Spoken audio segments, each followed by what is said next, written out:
जय श्री राम सभी भक्तों को, जय माता की। फिर एक नई वीडियो के साथ आप सबके सामने हाजिर हो गए हैं।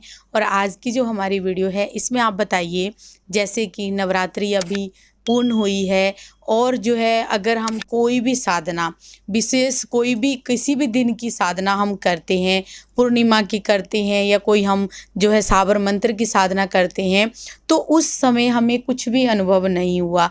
जैसे कि हमें कुछ भी पता नहीं लगा कि हमारी साधना पूर्ण हुई है या नहीं हुई है, और जो है क्या वो साधना हमारी व्यर्थ चली गई है। तो इसके बारे में आज की वीडियो रहेगी, अंत तक बने रहिए, तभी आपको सारी वीडियो समझ में आती है। अगर वीडियो अच्छी लगती है तो लाइक करें, शेयर करें, कमेंट करें, और अगर आप हमारे चैनल पे पहली बार ही देख रहे हैं तो चैनल को भी ज़रूर सब्सक्राइब करें, साथ में बेल आइकन है उसको प्रेस करें ताकि आने वाली हर एक वीडियो की नोटिफिकेशन सबसे पहले ही आपके फ़ोन में पहुंच जाए। चलिए शुरू करते हैं आज की वीडियो। जय श्री राम जी। जय श्री राम, जय श्री बालाजी महाराज।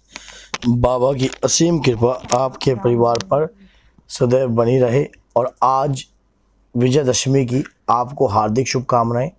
आपके परिवार पर कोई भी अभद्र शक्तियां वास ना करे, आपका घर सुखमय हो और दुष्टों पर हमेशा ही आप विजय हासिल करते रहें। जो आपके परिवार के प्रति गलत कार्य करने की सोच रहे हैं उनका बाबा स्तंभन कर दें। तो आज अगर साधना का पथ कोई भी व्यक्ति चुनता है और साधना की राह में जाता है, साधना के प्रति जाना की कोशिश करता है, तो उसके मन में एकाग्रता होनी बहुत ज़रूरी है। अगर शरीर के अंदर एकाग्रता नहीं होती या आपने सभी इंद्रियों पर कंट्रोल नहीं होता तो कई बारी हमारी साधनाएं जो हैं विफल हो जाती हैं।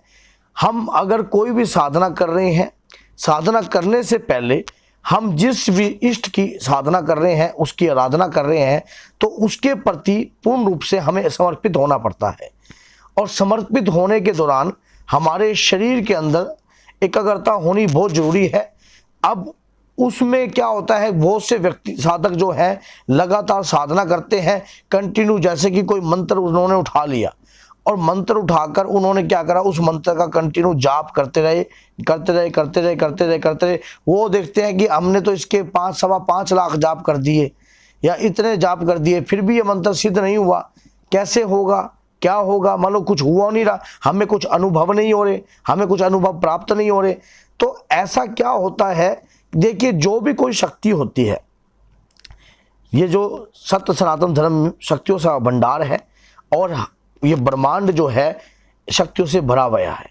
शरीर कोई भी शक्ति को पैदा कर सकता है। जिस प्रकार से दो आत्माओं का मिलन होता है और उससे एक आत्मा का जन्म होता है, उसी प्रकार से इस दिव्य आत्मा से जो शरीर में जो आत्मा है वो दिव्य रूपी है, क्योंकि वो परमात्मा का स्वरूप है। इससे किसी भी शक्ति का उत्थान हो सकता है, किसी भी शक्ति को प्रकट किया जा सकता है। इस शरीर रूपी काया के अनुसार शरीर रूपी काया में ये आत्मा प्रवेश करती है। इससे कोई भी शक्ति को आप ताकतवर बना सकते हो। अब अनुभव ना होना, सबसे बड़े कारण ये हो सकते हैं कि अगर आप कोई भी साधना करने जा रहे हो, उसमें आपने साधना के अंदर किसी ना किसी प्रकार की त्रुटि करी होगी। या कैसे कि आपने एक बार क्या हुआ, एक बार इंद्रदेव साधना करने चले गए, ब्रह्मा जी को जाकर बोले कि आप सभी को वरदान देते हैं और मैं आपकी आराधना करता हूं, मैं और आपके सामने हूं, और तभी करके आप हमें कोई हमारी रक्षा नहीं कर पाते और राक्षसों को वरदान दे जाते हैं और कहीं ना कहीं हमें अपना सिंहासन छोड़ना पड़ता है। तब उन्होंने कहा कि ब्रह्मा जी ने कहा कि ये भक्त जो है साधना करते हैं और जो तपस्या करते हैं, तपस्या करके मुझे विवश करते हैं वरदान देने पर। तो इंद्र ने कहा कि तो मैं भी आज आपकी साधना करूंगा। नारद जी से बात करी, नारद जी ने बता दिया कि साधना करो। साधना करने के दौरान बैठ गए, लेकिन जब इंद्र साधना करने के दौरान बैठे थे तो इंद्र के मन में एक ही बात थी, ब्रह्मदेव के प्रति अंदर से भावना नहीं थी, सिर्फ टारगेट यही था कि मैंने कैसे अपने सिंहासन को बचाना है, यही था। और मेरा राजपाट, मेरा एरावत हाथी कैसा होगा, क्या सिस्टम होगा। तो वो पूर्ण रूप से साधना को कर नहीं पाए, बीच में ही साधना को छोड़कर चले गए। मतलब मन भटका हुआ था, मन पे पूर्ण रूप से अपना कंट्रोल नहीं था। जो साधना की लाइन होती है या किसी भी मंत्र को शक्ति रूप में बनाने के लिए आपको एकाग्रता होनी बहुत जरूरी है, शरीर के अंदर पूर्ण रूप से विश्वास होना बहुत जरूरी है, निष्ठावान होना बहुत जरूरी है और त्याग भी बहुत जरूरी है। त्याग जैसे कि शरीर को पहले उसके अनुसार शरीर का संतुलन बनाना बहुत जरूरी है। जब शरीर का संतुलन बन जाता है तब किसी भी साधना को आप कर सकते हो, किसी भी शक्ति को अर्जित कर सकते हो। अब कई बार अनुभव इसी कारण नहीं होते, हमारा जो ध्यान है वो कहीं ना कहीं विचलित होगा, या साधना करने से पहले आपके मन में जो आपका टारगेट, जो कोई उद्देश्य होगा, जब हम किसी दैविक शक्तियों की आराधना करते हैं तो शक्तियां स्वयं जानती हैं कि इस व्यक्ति के मन में किस प्रकार का विचार उत्पन्न हो रहा है। अगर विचार जन कल्याण के कार्यों से है या किसी हित के कार्यों के लिए है या अपने खुद के निजी स्वार्थ के कार्य के लिए नहीं है तो शक्तियां शीघ्र आपसे प्रसन्न होती हैं। और कई बार ऐसा भी होता है कि कई बार कोई शक्ति हम प्रकट भी कर लेते हैं और लेकिन हमें उस चीज का ज्ञान नहीं होता। कई बार हम गुरु के बगैर भी कोई कार्य करते हैं तो उस तरीके से हमें उसकी समझ में नहीं आती। तो कई बार शक्तियां हमारे पास भी होती हैं, हमारे साथ भी चलती हैं, हमें महसूस भी होता है कुछ ऐसा हो भी रहा है, लेकिन कुछ दिख कुछ नहीं रहा, चमत्कार कुछ नहीं हो रहे। तो उस चमत्कार को समझने के लिए पहले अपने आप को समझना बहुत जरूरी है। जो आप साधना कर रहे हो उसमें गुरु के प्रति पूर्ण रूप से समर्पित होना बहुत जरूरी है। अपने इष्ट के ऊपर पूर्ण रूप से विश्वास और निष्ठावान होना बहुत जरूरी है। मान लीजिए अब क्या है कि मान लीजिए आपके 4 लोटे पड़े हैं और चारों लोटों के ऊपर ढक्कन बंद है। आपने पहला लोटे का ढक्कन उठाया, उसमें पानी नहीं है। दूसरे लोटे का ढक्कन उठाया, उसके अंदर थोड़ी सी कोल्ड ड्रिंक है। दूसरे लोटे का, तीसरे लोटे का उठाया, उसके अंदर फिर खाली है। चौथे लोटे का उठाया, फिर खाली है। तो आपका चौथे लोटे तक ही काम रह गया, ये नहीं पता अगले लोटे के बाद आपको अमृत प्राप्त होने वाला था।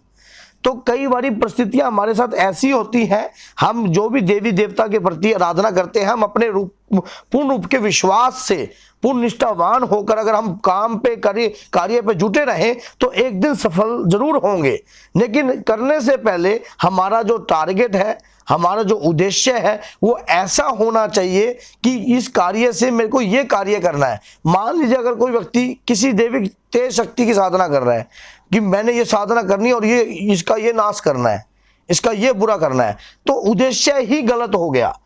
गलत उद्देश्य ही हो गया तो दैविक शक्तियां कोई वो छोटी खेल तो है नहीं कि उसके हाथ में आ जाएंगी और ये कार्य उसके छोटी सी उम्र में इसके हाथ में पकड़ा दिया और ये किसी का भी नाश कर दे। तो वही बात है, जैसे छोटे बच्चे को गोली मार दे तो किसी का भी चला सकता है।